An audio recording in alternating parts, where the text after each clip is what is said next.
இல்ல, அது வந்து சிங்கப்பெண் படைய அந்த படையில உள்ள ஒரு பெண்ணுடைய நகை திருடு போகுது. அந்த பெண்ணுக்கே வந்து அவங்கள பாலியல் சீண்டல் உருவாக்கப்படுது. அப்படிலாம் இருக்கும்போது அவர் அந்த கருத்தை சொல்லியிருக்கிறாங்க. சிங்கப்பெண் படை என்பது பெயரளவுக்கு உருவாக்கப்பட்டிருக்கு. இது முறைப்படுத்தி அந்த உதவி எண் 181 இருக்குது, 1098 இருக்கு. அந்த உதவி எண்ணோட இவங்களை இணைக்கப்பட்டு 100 காவல்துறை இருக்கு.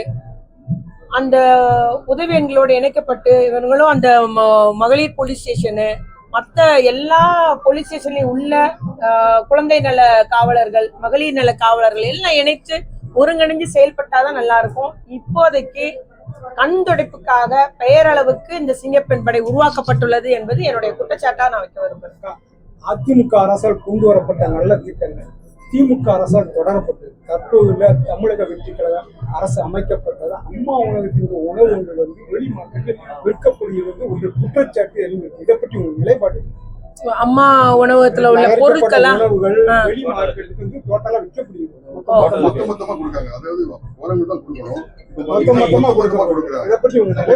இல்ல, இது வந்து வருத்தத்துக்குரிய ஒரு செய்தி. நீங்க சொல்ற இந்த செய்தி, அம்மா உணவகத்தில் உள்ள உணவுகள் அப்படியே வெளி மார்க்கெட்டில் விற்பனை செய்யப்படுகின்றது வந்து ரொம்ப கவலைக்குரிய செய்தி. அது வந்து தேவை உள்ள ஒரு ஏழை எளிய மக்களுக்காக அந்த அம்மா உணவகம் அநேகமா பாத்தீங்கன்னா ஆஸ்பத்திரிக்கு பக்கத்துல ஒரு பொது நம்ம மக்கள் கூடுகிற இடத்து பக்கத்துலதான் இருக்கு. பஸ் ஸ்டாண்டு பக்கத்துலதான் இருக்கும். வெளியூர்ல இருந்து வந்த ஈஸியா அங்க போய் ஒரு பசியோட இருக்கிறவங்க பசியாறுறது தான் அந்த அம்மா உணவகம். இந்த அம்மா உணவகத்தை நம்முடைய தளபதியார் ஆட்சியிலே நம்ம நிர்வகிச்சுட்டு தான் இருந்தோம். ஆனா இப்ப வந்து இது பொது வெளி மார்க்கெட்ல அந்த உணவு விற்கப்படுகின்றது வன்மையா கண்டிக்கத்தக்கது. அது உடனடியா இந்த அரசு தலையிட்ட நிறுத்தணும். இங்க ஒதுக்கப்படுகிற அந்த கொடுக்கப்படுகிற உணவு ஏழை எளிய மக்கள் நலனுக்காக மட்டுமே அதை கொடுக்க வேண்டும் என்பது திராவிட முன்னேற்ற கழகத்தினுடைய கோரிக்கை.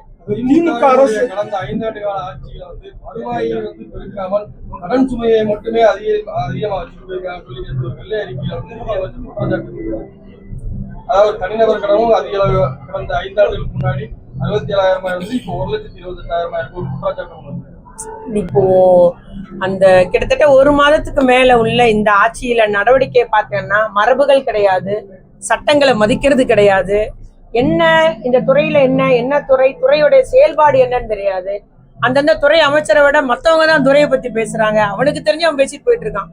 இப்படி ஒரு நகைச்சுவைக்குரிய ஒரு ஆட்சி நடைபெறுகிறது. இன்னும் அவங்க எல்லாம் கத்துக்கிட்டு வரட்டும் தான் நம்ம வெயிட் பண்றோம். ஆனா இந்த மாதிரி நேற்று அறிக்கப்பட்ட அந்த வெள்ளை அறிக்கை பத்தி எங்களுடைய அண்ணா தங்கம் தென்னரசன் சொன்னதான் நான் சொல்றேன். அது வெள்ளை அறிக்கையில வெற்று அறிக்கை. சும்மா மக்கள்கிட்ட வந்து ஏன் சொன்னதெல்லாம் செய்யலன்னு கேட்பாங்கன்றதுக்காக ஒரு வெற்று அறிக்கையை கொடுத்துருக்காங்க அப்படின்றத உண்மை. அதுல ஒண்ணுமே இல்லை. நம்மளுடைய கடந்த பட்ஜெட் போர்டு முன்னால நிதி நிலைமை பத்தி ஒரு விரிவான அறிக்கை சட்டசபையில தாக்கல் செஞ்சாங்க நம்முடைய முதலமைச்சர். அப்புறம் எதுக்கு இப்ப வெள்ளை அறிக்கை? அதே தான் இதுலயும் சொல்லியிருக்காங்க. ஒண்ணும் இல்ல, அது அதிகாரி பேட்டியிலே சொன்னார், நீங்களாம் கேட்டிருப்பீங்க. ஒன்றிய அரசினுடைய அனுமதி வாங்கிதான் தமிழ்நாடு அரசு கடன் வாங்கியிருக்கு. யாருனாலும் அதை வாங்கிதான் செய்ய முடியும் அப்படின்னு சொல்லும் போது எல்லாமே சரியா சட்டத்துக்கு உட்பட்டு வழிமுறைக்கு உட்பட்டு தான் இந்த நம்முடைய தளபதியார் அரசு செயல்பட்டது. நீங்க வந்து வருமானத்துக்கு வழி இல்லைன்னு சொல்றாங்க. எவ்வளவு மின் உற்பத்தி நிறுவனம் நம்ம கொண்டு வந்தோம். அது எண்ணில் அடங்காது, கணக்கில் அடங்காது சொல்லலாம். அவ்வளவு சூரிய உற்பத்தி, மின் உற்பத்தி, காற்றாலை உற்பத்தி எல்லாம் அதிக அளவு நம்ம வந்து வருவாய் பெருக்கப்பட்டது. அந்த மின் உற்பத்தி பெருக்கப்பட்டதுன்னு தான் உண்மை. அதனால இவங்க இன்னும் கத்துக்கிட்டு பேச சொல்லுங்க. அவங்க இன்னுமே வந்து துறையை அரசு நிர்வாகத்தை கத்துக்கிட்டதுக்கு அப்புறம் வெளியே பேசினாங்கன்னா ஓரளவுக்கு நம்ம நம்ப முடியும். இது எல்லாமே வெற்று அறிக்கை, வெள்ளை அறிக்கை, வெற்று அறிக்கை. அதான் உண்மை. இப்ப வந்து என்னாச்சு கேட்பாங்களே மக்கள். நீங்க வாக்குறுதி சொன்னீங்களே 2,500 தரேன்னீங்களே, 6 சிலிண்டர் தரேன்னு கேட்பாங்க இல்லையா? அதுக்காக அந்த வெள்ளை அறிக்கை. இதுதான் நிதி நிலைமை. இதே நிதி நிலைமை எப்படி இருக்குன்றது அவரு பிரச்சாரத்தப்போ அவரு முதலமைச்சர் என்ன சொன்னார்? மாண்பு முதலமைச்சர், நாங்க ரகசியம் வச்சிருக்கோம், எங்களுக்கு தெரியும், செய்வோம்னு சொன்னார்ல. அந்த ரகசியம் என்ன? இப்ப அதை செயல்படுத்துங்க. அதனால அன்னைக்கு ஒரு பேச்சு, இன்னைக்கு ஒரு பேச்சுன்னா அது முழுக்க அது நம்முடைய மாண்பு முதலமைச்சர் தான் சார். தேர்தலுக்கு முன்பு பிரச்சாரத்தப்போ ஒரு பேச்சு, இப்போ ஒரு பேச்சு. அதனால நிச்சயமா இது வெள்ளை அறிக்கைன்றது மக்களை ஏமாத்துறதுக்காக போற அறிக்கை தான். எந்த ஒரு கேள்வியும் கேட்க கூடாது. இப்ப வந்து நம்ம பாலியல் குற்றச்சாட்டு தொடர்ந்து வரும்போது ஒரு அறிக்கை கொடுக்குறாரு, 50,000 தான் அவங்களுக்கு தள்ளுபடி கடன். இப்ப ஒரு நாளைக்கு ஒரு 12 குற்றச்சாட்டு, பாலியல் குற்றச்சாட்டு நடந்திருக்கு அப்படின்னு சொல்றாங்க, 75,000 தரேன்றாரு. அதனால அவங்க வந்து ரீல்ஸ் பண்ணவங்க, ஷூட்டிங் எடுக்கிறவங்க, நிஜத்தை அறியாதவர்கள், எல்லாம் நடித்தே பழக்கப்பட்டவர்கள் எந்த அளவுக்கு தமிழ்நாட்டை கொண்டு போறாங்கன்னு தெரியல. தமிழ்நாடு வளர்ச்சி அடைந்த ஒரு தமிழ்நாடு, அதே நிலையாவது தொடர்ந்திட இந்த அரசு, இந்த அமைச்சர்கள், இந்த முதலமைச்சர்கள் நம்முடைய நாட்டு வளர்ச்சிக்காக பாடுபட்டுட வேண்டும். இந்த மகளிர் வந்து பெரும்பாலும் பஸ் ஃப்ரீன்னு சொல்றாங்க மேடம். மகளிர் பொறுமை எப்போ விடுவாங்க எல்லாமே இருக்காங்க. மகளிர் பஸ் அனைத்து பஸ்ஸுகளும் ஃப்ரீன்னு சொன்னாங்களா? ஏன் சொல்ல அறிவியா எல்லாத்துக்குமே அப்படிதானே. மகளிர் பஸ் எல்லாம் ஃப்ரீன்னு சொன்னாங்க. படித்த இளைஞர்கள், வேலை கிடைக்காத இளைஞர்கள் மாசம் 4000 தரேன்னாங்க. எல்லாம் இது இந்த விவசாய ஆமா மாமன் சீரு, அப்புறம் கல்யாண சீரு, தங்கம், பட்டு புடவை, என்னென்னமோ இருக்கு. ஸோ இவங்க அதெல்லாம் நிறைவேற்றிக்கிடுவாங்களா என்னன்னு தெரியல. ஆனா நாங்க எங்களுடைய திமுக பொறுத்த வரைக்கும் மக்கள் நலனுக்கானதை நாங்க போராடி கோரிக்கை வச்சு நிறைவேற்ற செய்வது எங்களுடைய எதிர்க்கட்சி, எங்களுடைய கடமை.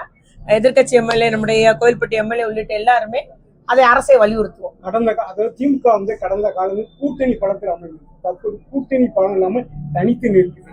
இச்சூழ்நிலை தாவேகாவுக்கு அரசுக்கு எதிராக ஆக்கப்பூர்வமான நடவடிக்கையில் நாம் ஈடுபட்டார், அதாவது அதிமுக ஈடுபட்டால் மக்களுடைய முழு நம்பிக்கை பெறும் சொல்லி இபிஎஸ் தன்னுடைய கருத்தை பதிவு செஞ்சிருக்க. இதை பற்றி உங்க கருத்து?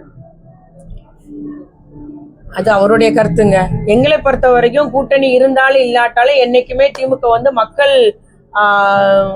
மக்கள் தேவைகளுக்காக, மக்களுக்காக பிரச்சனைகள், மக்களுக்கு ஒரு பிரச்சனைன்னு சொல்லும்போது முதல் தளத்தில் நிற்கிறது திமுகவா தான் இருக்கும். இந்த கூட்டணியை பத்தி எங்களுக்கு ஒன்றும் பிரச்சனை இல்லை. கூடுதலாக கட்சி பலப்படும் என்பதுதான் எங்களுடைய கருத்து. திமுகவில் இருந்து, அதாவது அதிமுகவில் இருந்து வந்தவர்களுக்கு திமுகவில் 16 அமைச்சர்கள் கொடுத்திருக்காங்க. ஏற்கனவே திமுக நிர்வாகிகள சலசலப்பு ஏற்பட்ட சூழ்நிலையில அதாவது ஸ்டாலின் அவர்கள் நேற்று ஒரு கருத்து பதிவு செஞ்சிருக்காங்க. அதாவது அதிமுகவில் இருக்கக்கூடிய நிர்வாகிகள் மாறும் எண்ணம் கொண்டவர்கள் திமுக நோக்கி வர வேண்டும், அவர்களுக்கு உரிய மதிப்பும் மரியாதையும் பதவி வழங்கப்படும் சொல்லியிருக்காரு. இதை பற்றி ஒரு கருத்து? இது நாங்க என்னங்க, நீங்க இதெல்லாம் நம்ம நான் இதுல எந்த கருத்து சொல்ல விரும்பல. அவன் சொன்ன வார்த்தையை நம்ம சொல்ல முடியாது. பாதிக்கப்பட்ட பின் நேற்று கூட எனக்கு பாதுகாப்பு சொல்லி அந்த மாவட்ட ஆட்சியர் இன்னும் அந்த எதுவும் நடவடிக்கை எடுக்கப்படாமலே இருக்கு. இல்ல, எல்லா தரப்புலையும் வலியுறுத்துறாங்க. அந்த அம்மாவே நேரம் பேசுது. எதனால அந்த அம்மா கட்சியில நிக்கிட்டாங்க. ஆனா எதிர்த்தரப்புல ஒன்னும் நடவடிக்கை எடுக்கல. அந்த எம்எல்ஏ கூப்பிட்டு ஒரு முதலமைச்சர் எதுவும் வான் பண்ணாரா என்னன்னு தெரியல. அந்த அம்மா வீட்டுக்கு போய் அடியாட்க போய் மிரட்டுறாங்களாங்க. இது வன்மையா கண்டிக்கத்தக்கது. இப்படி உங்க கட்சிக்காரங்களே ஒரு பாதுகாப்பு இல்லைன்னா வேற பொதுமக்களுடைய பாதுகாப்பில் பெரிய கேள்விக்குறிதான் இந்த ஆட்சியில் அமைகிறது அப்படின்னு தான் உண்மை. அதனால நிச்சயமா இந்த நிலை மாற வேண்டும் என்பது எங்களுடைய வலியுறுத்தல். அவர் வேற என்ன பேச முடியும்? சபாநாயகர்னு அவங்க கட்சியை பத்தி அப்படிதான் பேச முடியும்.